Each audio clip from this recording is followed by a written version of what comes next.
l'un de vos éléments était sorti sur vos ordres ou sur vos instructions du camp ce jour-là, à votre retour de Manéa?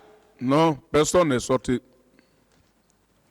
Est-ce que vous confirmez avoir à ce jour la maîtrise parfaite de vos éléments? J'ai toujours la maîtrise de mes éléments. Personne. Merci.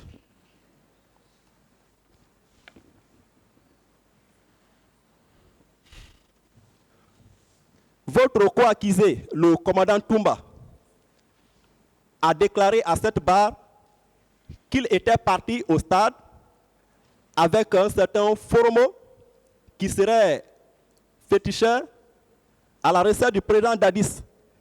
Quelle est votre réaction face à cette déclaration?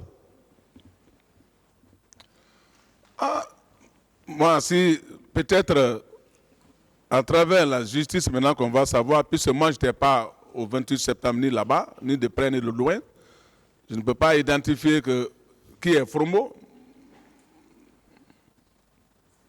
En votre qualité de ministre chargé de la sécurité présidentielle, votre mission principale consistait à quoi?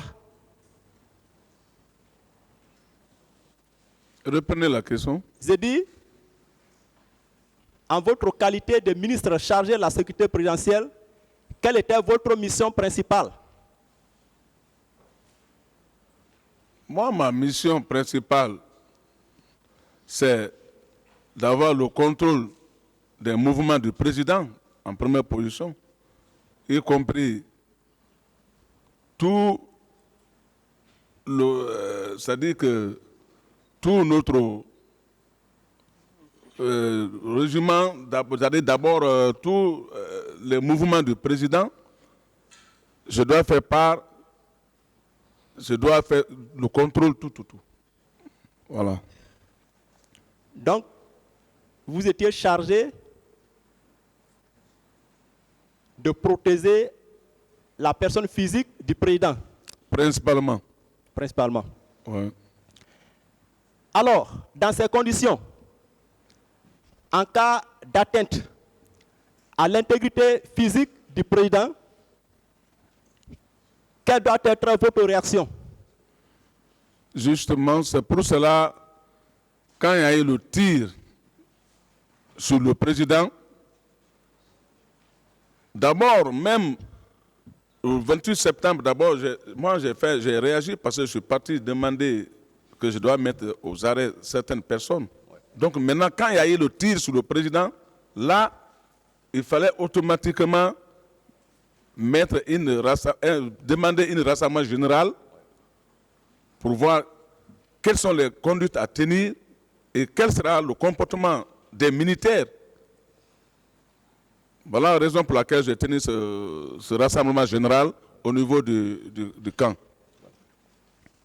Donc, la tenue de ce rassemblement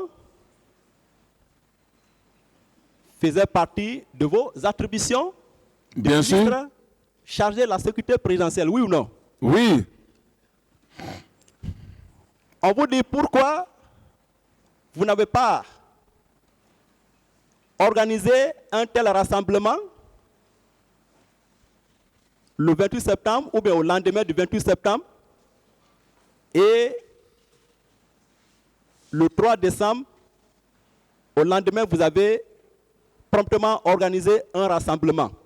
Est-ce que vous accomplissiez les missions ou les attributions du ministre de la Sécurité et de la Protection civile d'alors?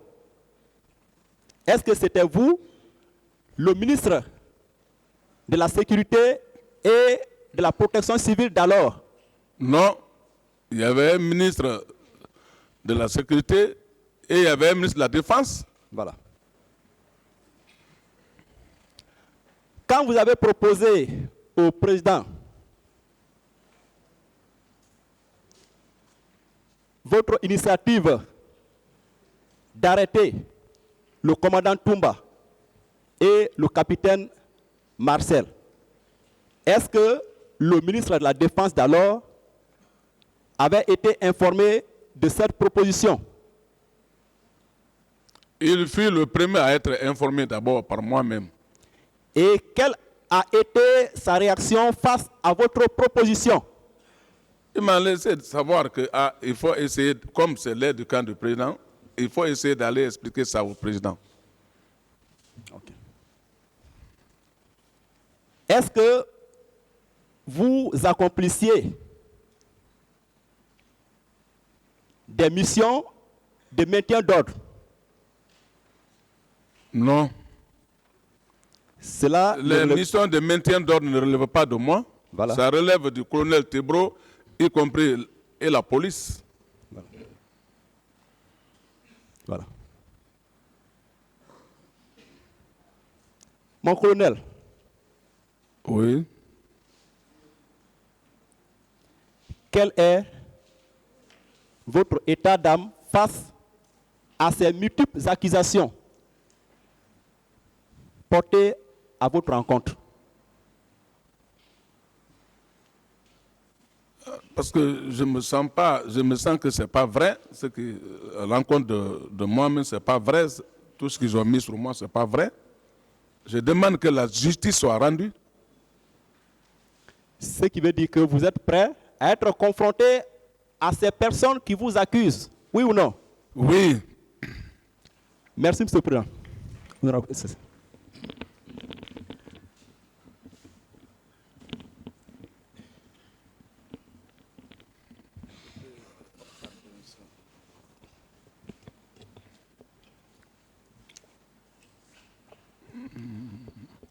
Merci, Monsieur le Président, honorable membre du tribunal.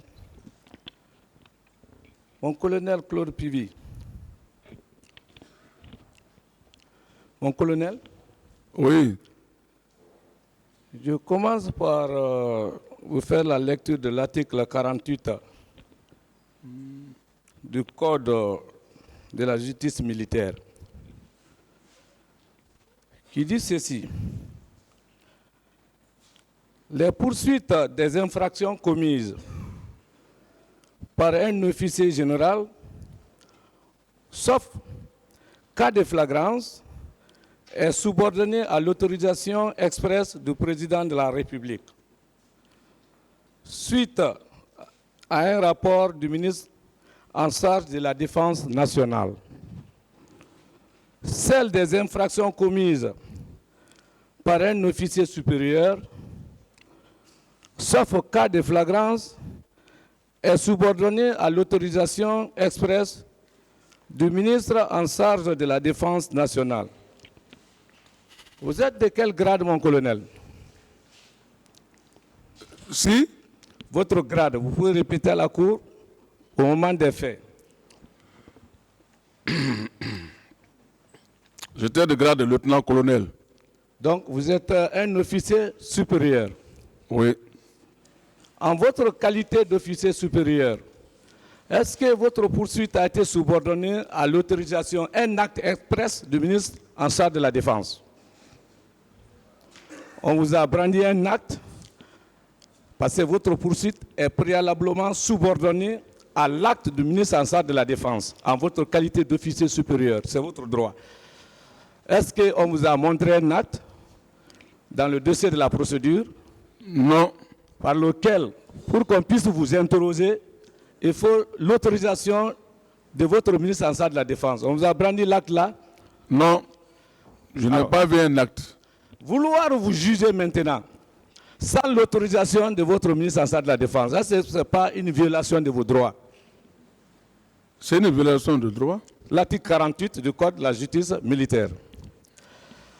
Vous avez été interrogé par... au téléphone d'ailleurs, c'est ce que vous avez dit ici, par des OPJ qui étaient de quel grade? Les OPJ du PM3 qui vous ont interrogé, qui vous ont appelé au téléphone après l'identité, vous êtes de passage, vous avez signé. C'était des capitaines? Des capitaines. C'est une violation encore de vos droits. Pour être interrogé en matière militaire, il faut être de grade égal ou de grade supérieur. Est-ce qu'un capitaine a le droit d'interroger un colonel? Non.